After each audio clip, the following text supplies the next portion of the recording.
পূজার ছুটি। রোদ্দুরে লেগেছে চাঁপা ফুলের রং, হাওয়া উঠছে শিশিরে শির শিরিয়ে। শিউলির গন্ধ এসে লাগে যেন কার ঠান্ডা হাতের কোমল সেবা। আকাশের কোণে কোণে সাদা মেঘের আলস্য দেখে মন লাগে না কাজে। মাস্টার মশাই পড়িয়ে চলেন পাথুরে কয়লার আদিম কথা। ছেলেটা বেঞ্চিতে পা দোলায়, ছবি দেখে আপন মনে। কমল দিঘির ফাটল ধরা ঘাট আর ভঞ্জদের পাঁচিল ঘেঁষা আতা গাছের ফলে ভরা ডাল।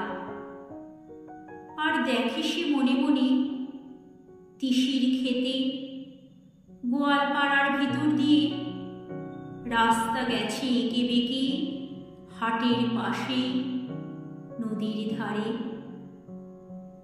কলেজের ইকোনমিক্স ক্লাসে খাতায় ফর্দ নিচ্ছে টুকে চশমা চোখে মেডেল পাওয়া ছাত্র। হালের লেখা কোন উপন্যাস কিনতে হবে, ধারে মিলবে কোন দোকানে।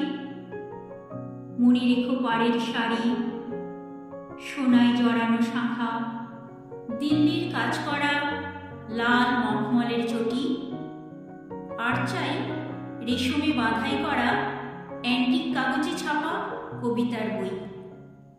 এখনো তার নাম মনে পড়ছে না। ভবানীপুরের তেতলা বাড়িতে আলাপ চলছে সরু মোটা গলায়। এবার আবু পাহাড় না মাদুরা না ডালহৌসি কিংবা পুরী না সেই চিরকেলে চেনা লোকের দার্জিলিং। আর দেখছি সামনে দিয়ে স্টেশনে যাবার রাঙা রাস্তায় শহরের দাদনে দেওয়া দড়ি বাঁধা ছাগলছানা 5টা 6টা করে।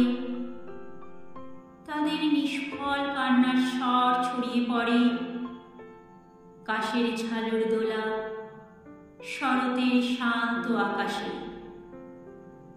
কেমন করে বুঝেছে তারা এলো তাদের পূজার ছুটির দিন। আমার সকল দর্শক বন্ধুকে শুভ শারদীয়ার প্রীতি, শুভেচ্ছা ও অভিনন্দন।